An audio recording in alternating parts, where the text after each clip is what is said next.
एक छोटे से कस्बे में समीर नाम का एक लड़का रहता था। बचपन में ही पिता की मृत्यु हो जाने के कारण परिवार की आर्थिक स्थिति बड़ी दयनीय थी। समीर की माँ कुछ पढ़ी लिखी जरूर थी, लेकिन उतनी पढ़ाई से नौकरी कहाँ मिलने वाली थी। सो घर घर बर्तन मांजकर और सिलाई बुनाई का काम करके किसी तरह अपने बच्चे को पढ़ा लिखा रही थी। समीर स्वभाव से थोड़ा शर्मीला था और अक्सर चुपचाप बैठा रहता था। एक दिन जब वो स्कूल से लौटा तो उसके हाथ में एक लिफाफा था। उसने माँ को लिफाफा पकड़ाते हुए कहा, माँ, मास्टर साहब ने तुम्हारे लिए ये चिट्ठी भेजी है। जरा देखो तो इसमें क्या लिखा है।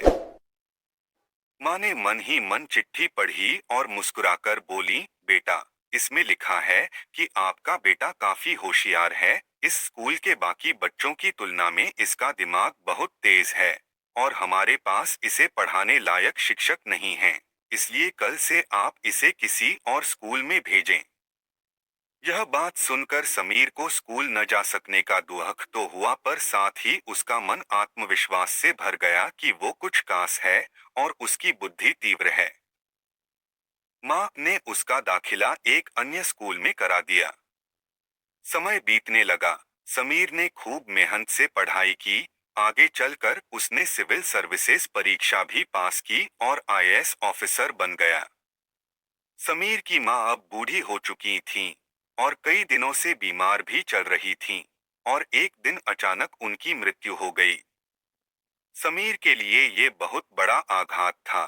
वह बिलख बिलख कर रो पड़ा। उसे समझ नहीं आ रहा था कि अब अपनी माँ के बिना वो कैसे जिएगा। रोते रोते ही उसने माँ की पुरानी अलमारी खोली और हाथ में उनकी माला, चश्मा और अन्य वस्तुएं लेकर चूमने लगा।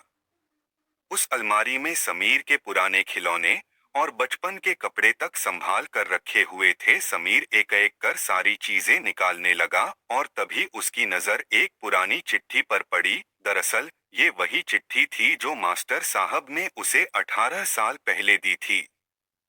नम आंखों से समीर उसे पढ़ने लगा। आदरणीय अभिभावक, आपको बताते हुए हमें अफसोस हो रहा है कि आपका बेटा समीर पढ़ाई में बेहद कमजोर है और खेलकूद में भी भाग नहीं लेता है। जान पड़ता है कि उम्र के हिसाब से समीर की बुद्धि विकसित नहीं हो पाई है।